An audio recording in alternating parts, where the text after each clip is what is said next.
What are the best exercises for every muscle group if all you have is dumbbells?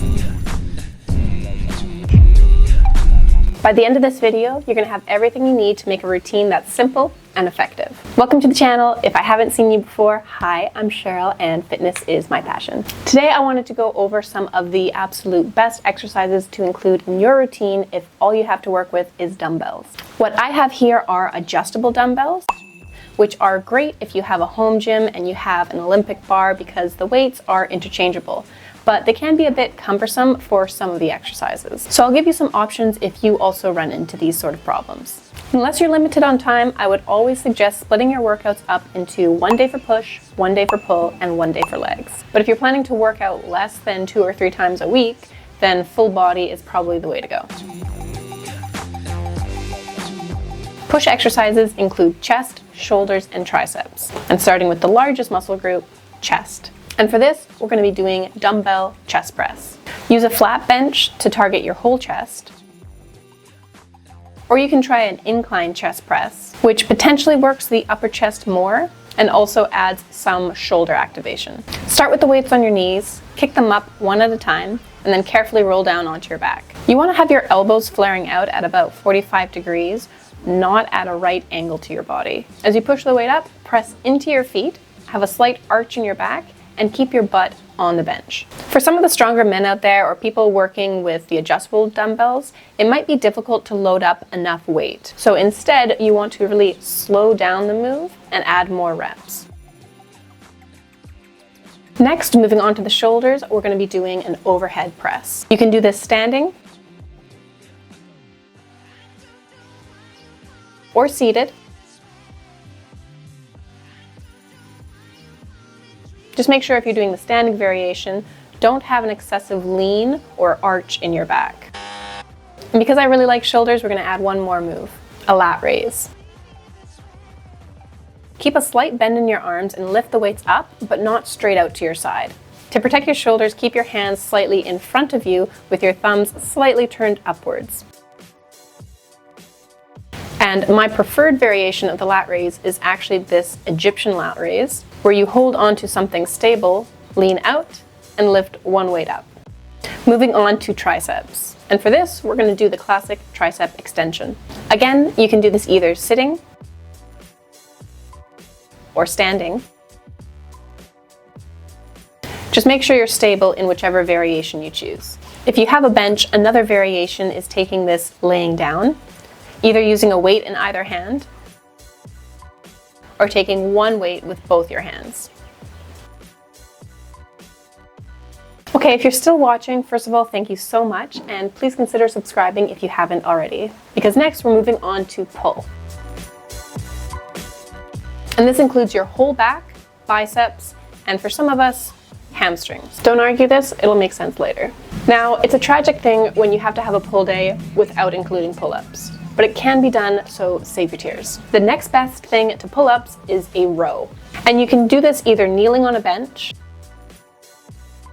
or with your forearm braced on your knee, or if you're using a very heavy weight or if you're prone to hernias, then taking a chest-supported variation could be a better option for you. The chest-supported variation takes core out of the equation and prevents you from using an excessive amount of momentum to get the weight up. Next, for biceps, you guessed it, bicep curls.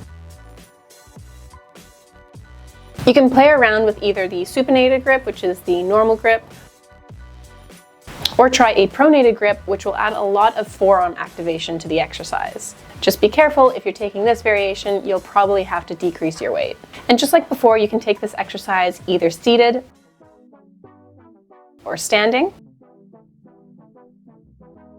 But if you're taking the standing variation, I would suggest trying against a wall or other support to make sure you're not using too much momentum to get the weights up. And finally, hamstrings. Now, the reason why we're including this on the pull day rather than on the legs day is just to split up the volume a bit on leg day. There's already going to be a lot of volume added on leg day, so moving hamstrings over to the pull day just evens things out a little better. For hamstrings, we're going to be doing the deadlift.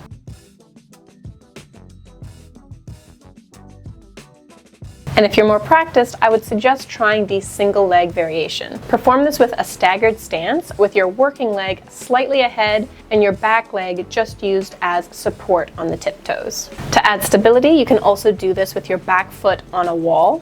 And to increase the stretch and range of motion, try stepping the toes of your front leg onto a slightly raised platform. And finally, onto legs.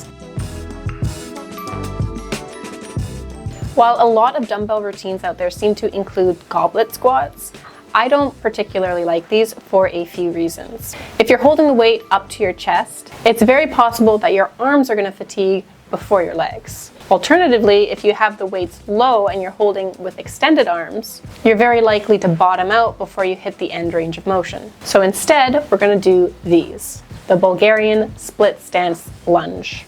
Now, I have a love-hate relationship with these. I love to hate them. They are a very difficult move, so it might be enough just to perform these without any weights. To set up, your back foot is going to be on a block or bench, either with your toes placed on the bench, or you can use your full shin for more stability. And if you want to really upset a gym bro and take up an entire squat rack and barbell, this is also a really great setup if you have the opportunity.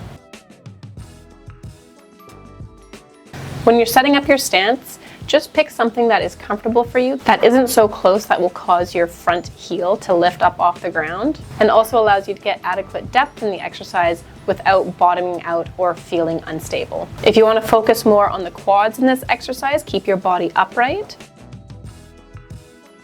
Or you can add a slight lean forwards to increase the glute activation.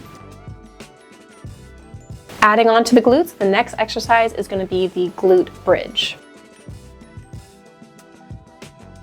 Now, this is a bit more of an awkward setup if you don't have a barbell. If you only have dumbbells, it's a little bit more difficult to get adequate weight added onto the bar to have the full benefits of the exercise. And because of that, I would suggest trying this in single leg variation. When you get to the top of the move, make sure to hold for a second to get the most benefit out of this exercise. And our last muscle group, the calves. And for this, we're going to be doing calf raises. Again, it's a little bit more difficult to load up enough weight when you only have dumbbells. And because of that, we're also going to take this into the single leg variation. Make sure to hold something stable so you don't lose your balance. And again, to increase the stretch, try elevating the toes on your standing foot. And now for a bonus round, core and abs. At the end of a workout, I always like to add 1 or 2 ab exercises. So these are a couple of my favorites with dumbbells. First up is the decline sit-up. I love this one, but it does require a bit of extra setup. So if you don't have a decline bench, you can also perform this laying flat out on the ground. And I do mean flat out, and this is to prevent your hip flexors from taking over the move.